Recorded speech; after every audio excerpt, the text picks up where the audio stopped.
Hello, welcome to our YouTube channel. I am Alexis Piper, your womanhood mastery coach and Christian lifestyle strategist. Today's video is all for the woman who wants an alter ego, who thinks that she needs an alter ego. The alter ego that says you have to put on a different persona in order to show up in this space.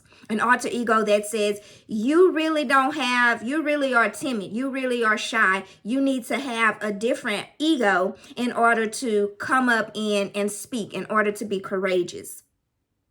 I know. The alter ego got popular back with Beyonce in the day, right? She had an alter ego for who she was on stage when she performed versus who she was in her everyday life. Sometimes you may adopt that philosophy, but I'm just here to challenge you in that mindset because when you have a sustained identity, you do not need an alter ego. When you have a sustained identity, you do not need an alter ego. So let's just say this, okay? The alter ego is no longer necessary.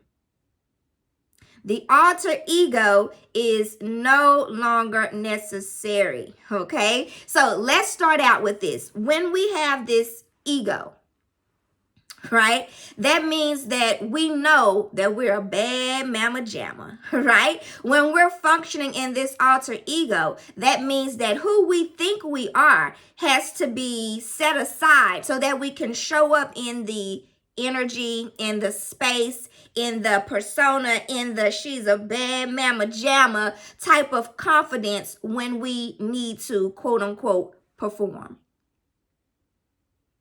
But the sustained identity is set up for you so that you don't have to have an alter ego. Your sustained identity lets you know that you are already a bad mama jamma. It lets you know already that you are filled with the capacity to show up how you need to show up, just as you are. Right? So if you are called to put on a presentation at work, but you don't like speaking in front of people and you think you got to channel your inner whoever, okay, you don't. You just need to allow yourself to say, I believe in who God has called me to be. I believe that if God has brought me to this place to talk in this room, then my words are going to be a bad mama jamma coming up out of me, right? So confidence is what's going to be critical so that you won't need an alter ego. I want to give you this scripture, Proverbs 29:23. Okay, Proverbs 29:23. See, the CSB translations reads like this. A person's pride will humble him, but a humble spirit will gain honor. What is this person's pride that's going to eventually humble you, right? This person's pride that's going to humble you is not confidence, but arrogance, okay? There is a difference between confidence and arrogance. Confidence lets you know that you are the woman for the job. If I could say it how Sarah Jakes Roberts said it, she says, you are the woman for the job.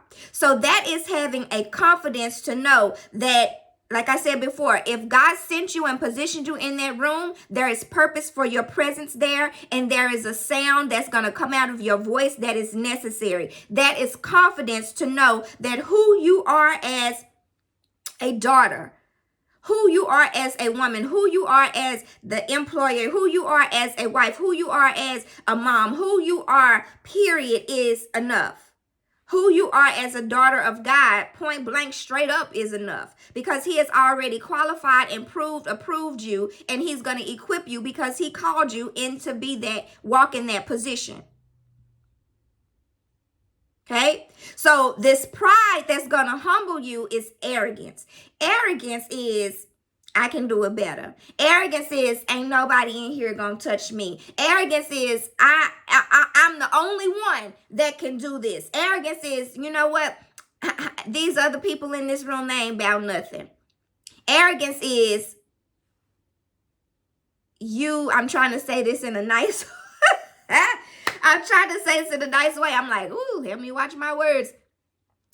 Arrogance is, you wanting to make other people envious. Okay? So the pride that you don't need God, the pride that you can do this all by yourself, the pride that you got to this position so you're going to make other people minimize other people, downplay other people, you don't need other people, that's going to humble you real quick. Okay? That is not sustainability of an identity, right? That's the crash and burn identity. Yes, it is. The crash and burn identity is you feeling like you don't need no help. You got this. You don't, you stuck up, you sedity, you make other people feel envious and insecure because you put them down. You might say, well, that's a mean person. Okay, well, that's also pride. All right? That's also pride showing up in your life. Okay, in your womanhood, in your roles, in your responsibilities. And so that is going to humble you. So what is this humble? It says, because a humble spirit will gain honor. You want to be a woman who is a humble woman. A humble woman is a classy woman. A humble woman is a secure woman. Humility is not weakness. Humility is identity, security, and sustainability. You want to gain honor when you show up. Remember, we're talking about this alter ego here. It's no longer necessary. When you show up as a humble woman, you're showing up saying, I believe that God's going to do what he needs to do through me. When you show up as a humble woman, you're saying, I believe that who God created me to be is enough. When you show up as a humble woman, you're saying, I'm not going to be swayed. I'm not going to be swayed by this environment. I'm not going to be moved by this circumstance. I'm not going to be intimidated by these people. Why? Because I know who my God is. See, that's confidence. That's confidence, and the humility in that will allow you to go in that room and acknowledge everybody. The humility in that will allow you to go in that room and be kind genuinely. Not being kind because you want something, no, but being kind because that's your heart's posture, because you acknowledge and see people and you appreciate people for being there. You appreciate people and value people's time. See, that's a humble woman who is also aware of the room, because she's in tune with her God. Okay? You want to make sure that your actions are speaking louder than your words, because the alter ego carries a sound that may not be true to your true heart's posture, but the actions that speak louder than words will gain the honor because your humility is being present. Your identity security is being seen. The sustaining power of your confidence is on display. It's evident in your actions, in how you engage and interact with people in the room, and how you treat people in your household, with how you engage with people.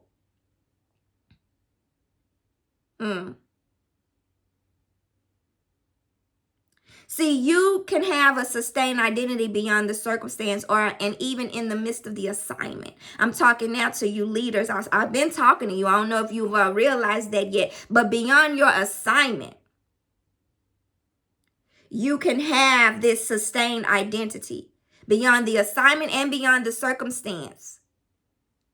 Because what this alter ego will do for you is it will have you hiding in fear and timidity. It will have you caught up in perfectionism and performance metrics. But when you are secure in who you are, when you come out of the I'm only an introvert, I'm only an extrovert. Now they got mixed them. I'm an introvert and extrovert. It depends on the situation, circumstance. But what I'm trying to say is, when you allow God to use you, you are in sustained identity. When you stop limiting yourself by saying, I'm an introvert, I'm an extrovert, I'm all the other verts, okay? And you feel like because of that, now you need this alter ego. No, ma'am. Okay? Because then you're showing up. Are you really being authentic? Or does the alter ego make you prideful? You think that it's giving you courage. You think that it's giving you confidence. But is it really making you prideful?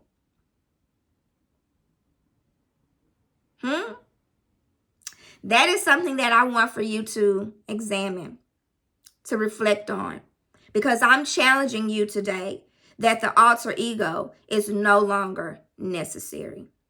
Right? It's been real. Play it back, play it back, play it back. Talk to me in the comments. What stood out to you? What stood out to you? What did God pierce your heartstrings about? Okay, maybe it was a myth dispelled. Maybe, all right, maybe you're functioning in pride, calling it an alter ego. Maybe what you really need to do is allow yourself to be humbled, right? And to allow yourself to come up under, God, show me what a woman functioning in identity security looks like. God, begin to show me what functioning in a sustained identity looks like, so that I'm not moved or swayed, or I won't shrink or have to be prideful with an alter ego based on who's in the room, based on how I need to show up, based on what, if I'm gonna say the right things, based on your own fears and insecurities. God, help me.